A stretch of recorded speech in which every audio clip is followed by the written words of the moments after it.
No niin, tervetuloa tänne Keuruun juuri avatulle uudelle kultaiselle kymille. Me ollaan hankittu tänne aivan uudet laitteet. Tulkaa peremmälle, mä esittelen teille paikat. Eli ensimmäisenä laitetaan totta kai musiikkia, pitää löytyä joka kymiltä. Meillä se on ainoastaan CCR täällä näin. Sitten peremmälle alkulämmöt yleensä otetaan tässä. Voi purkaa vähän ensimmäisiä fiiliksiä tähän säkkiin. Olympiatason säkki, Olympic Fitness löytyy siitä.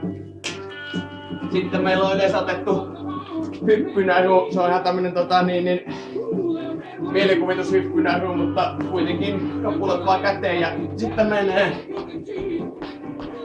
Tätä jaksaa vaan mennä.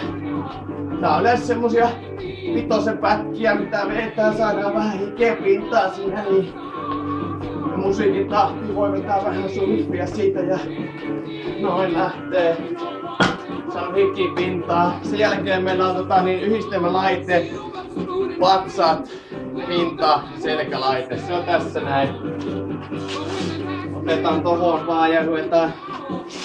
Eka otetaan vatsaliikke. Mä näytän, että toimii erittäin nykyaikainen ja suosittu laite. Tässä pystyy ottaa kaikki liikkeet samassa. Tuosta lähtee. On tehdään.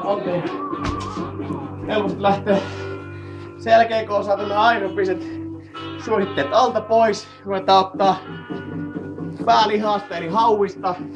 Tässä löytyy meille hauispenkki, että tästä näkee hyvin ton naapurista tässä samalla, että tosta vaan ja 1, 2, 3.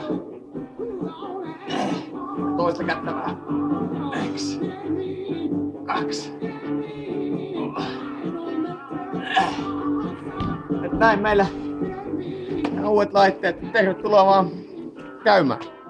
Kiitos.